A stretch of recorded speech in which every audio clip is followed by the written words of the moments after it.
of attention has been taken off of his son's case, and while we want to refocus some of that attention back on his son's case, I think more importantly is getting into that community and letting them know we're not giving up, letting them know that, you know, we've got, that they need to start working this case.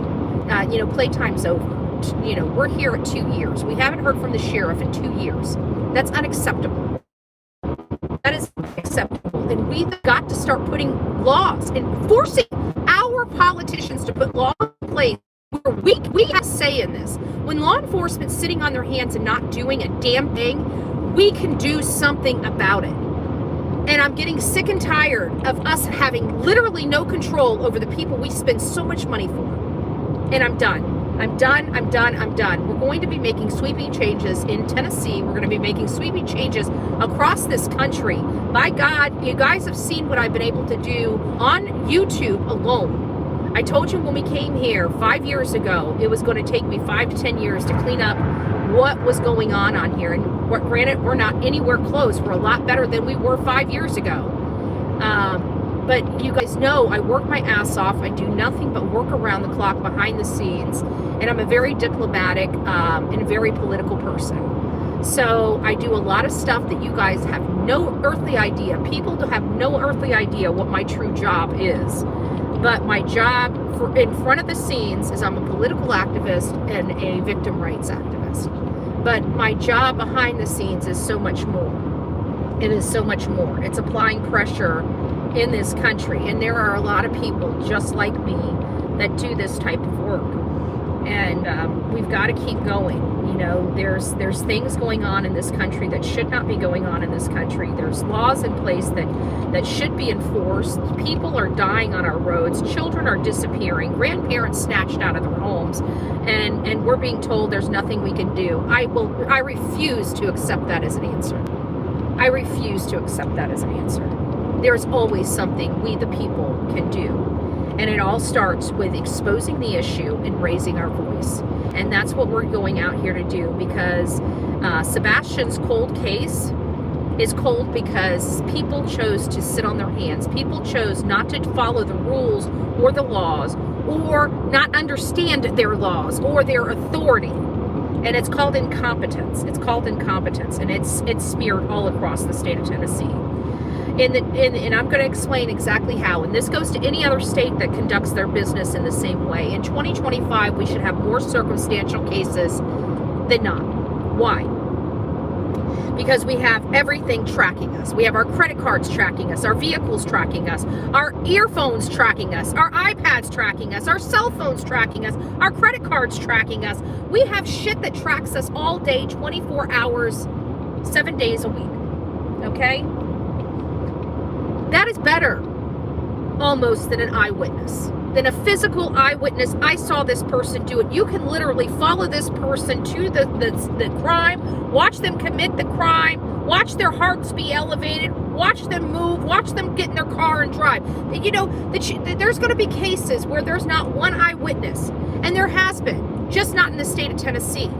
So any state with all of this advanced technology and data, and they're not running circumstantial cases, they're the problem, not the law. The law is there in every single state to bring these cases forward. They don't know what the hell they're doing. They're in their own way. It is a culture and it is a mindset.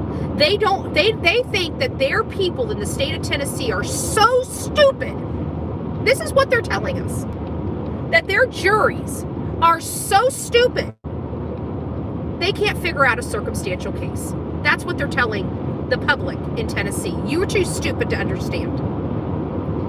And I truly believe that any state that chooses not to bring circumstantial cases forward, especially with homicides or otherwise, they're telling you, the jury, the public, the body that's out there making these decisions, you're too stupid to understand. That's why they do it.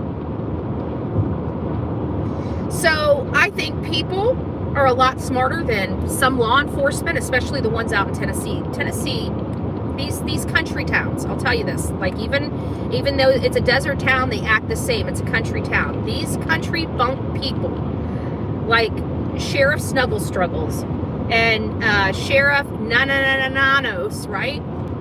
No, nanos. No, nanos. That's what we need. Instead of calling them nanos, we need to call them no, nanos.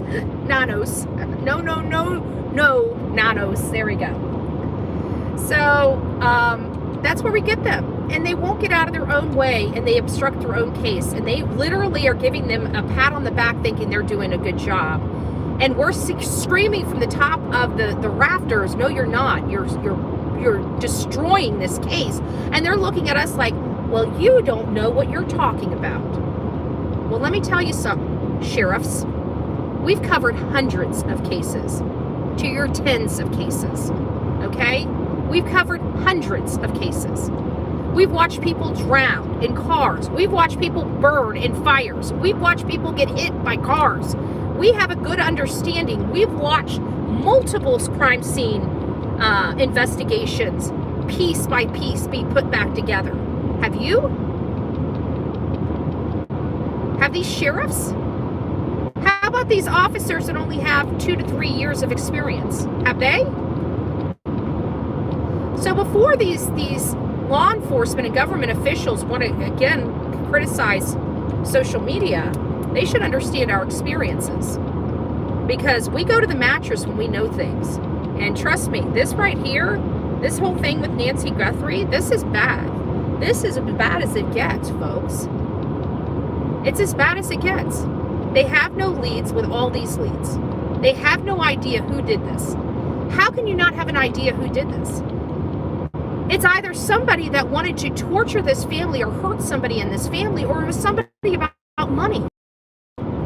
So it was one or the other. It was either resentment or it was money.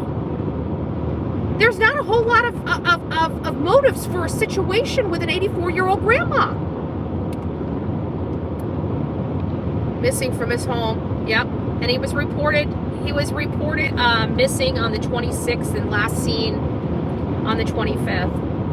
But I truly believe, based on everything, if we have to remove the lights in the common area, which I'm still not convinced that those aren't something, if we do have to remove those from then Katie left the morning of the 26th. That would have been the only time Sebastian could have been removed from that home, period. So in theoretically, between the 25th and the 26th, something happened to him. We know that the 2-year milestone kicking off his search and learning about his case started on February 26, 2024. We're going to have a main event on February 26, 2026. This baby boy has been missing. This handsome, not baby, not beautiful, handsome boy has been missing for 2 years. This is a solvable case, much like Summer Wells. But again, we're in Tennessee with Tennessee's culture. The culture that says you can't R a 4-year-old, and if you do, you may seek the death penalty. But if you are a 5-year-old, well, you're okay. We'll just give you life in prison. So that's how messed up Tennessee law is. I do not like Tennessee. I used to love Tennessee. I wanted to move to Tennessee. And then Summer Wells' case came. And when Summer Wells' case came, I just thought it was isolated to Hawkins County. Then the next case came. Then the next case came. And every time a case came out of Tennessee, we would learn a little more about Tennessee. And now we know how truly dangerous Tennessee is to children, to families.